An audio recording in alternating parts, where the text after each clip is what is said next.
వరంగల్, నల్గొండ, ఖమ్మం పట్టభద్రుల ఎమ్మెల్సీ ఎన్నికల్లో పోటీ చేస్తున్నటువంటి 6 ఇండిపెండెంట్ అభ్యర్థులు ఈ రోజు విత్డ్రా చేసి వరంగల్, ఖమ్మం, నల్గొండ కాంగ్రెస్ ఎమ్మెల్సీ అభ్యర్థి తీన్మార్ మల్లన్నకు మద్దతు తెలిపారు. అందరికీ జై భీమ్. ఈరోజు పట్టభద్రుల ఎమ్మెల్సీ ఎన్నికల కొరకు నామినేషన్ చేసిన మేమందరం ఈరోజు తీన్మార్ మల్లన్న కాంగ్రెస్ పార్టీకి సంపూర్ణ మద్దతు తెలుపుతున్నామని చెప్పేసి ఈ సందర్భంగా తెలియజేసుకుంటూ, అదేవిధంగా తీన్మార్ మల్లన్నను అత్యధిక మెజార్టీతో గెలిపించాలని నల్గొండ, ఖమ్మం, వరంగల్ పట్టభద్రుల ఓటర్లకు విజ్ఞప్తి చేస్తున్నాను. జై భీమ్. అన్న మీ అభిమానంతోటి అన్న చేసే మంచి పనుల కొరకు ఇతర చేసుకోవడం జరిగింది. నా డీటెయిల్స్ చెప్పాలా? నా పేరు సోమగారి నరేందర్, మాది హుజూర్నగర్ అసెంబ్లీ కాన్స్టిట్యున్సీ. నేను ఉస్మానియా యూనివర్సిటీలో పిహెచ్డి స్కాలర్గా ఉన్నాను.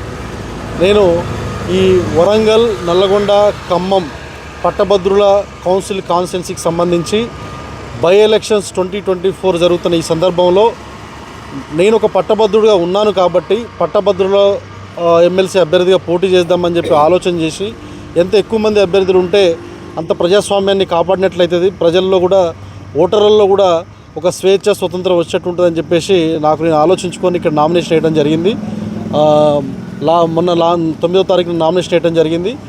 ఆ తర్వాత జరుగుతున్న పరిణామాలలో ఈ రాష్ట్రంలో రాజకీయం చాలా చాలా శరవేగంగా మారుతున్న ఈ సందర్భంలో నేను పోటీలో ఉండడం ద్వారా ఎటువంటి పరిణామాలు ఎదురవుతాయి, అసలు వాస్తవానికి ఎటువంటి వ్యక్తి ఈ ఎన్నికల్లో పోటీ చేయాలి, ఎవరు గెలిస్తే బాగుంటుంది, ఎవరు గెలిస్తే నిరుద్యోగుల పక్షాన, విద్యార్థుల పక్షాన, పేద ప్రజల పక్షాన, అవసరం ఉన్నటువంటి ప్రజల పక్షాన మాట్లాడగలుగుతారు, కొట్లాడగలుగుతారు అని ఆలోచన చేసినప్పుడు నాకు కనిపించినటువంటి నామినేషన్ వేసిన వాళ్ళలో నాకు వినిపించినటువంటి ఒకే ఒక పేరు తీన్మార్ మల్లన్న.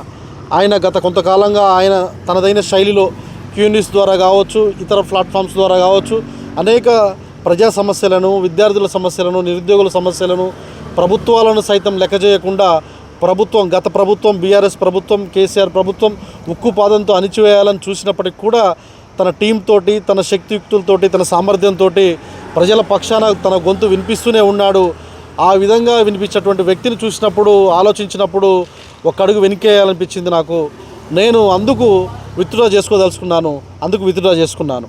ఈ సందర్భంలో అటువంటి వ్యక్తికి ఇంకా ఎమ్మెల్సీ కౌన్సిల్ సభలో, పెద్దల సభలో, రాష్ట్ర విధాన మండలి సభలో ఉన్నట్లయితే ఈ ప్రజల పక్షాన, నిరుద్యోగుల పక్షాన, విద్యార్థుల పక్షాన మాట్లాడగలుగుతాడు, కొట్లాడగలుగుతాడు. ఇంకో పాయింట్ ఏంటంటే ఆయన నామినేషన్ వేసిన రోజునే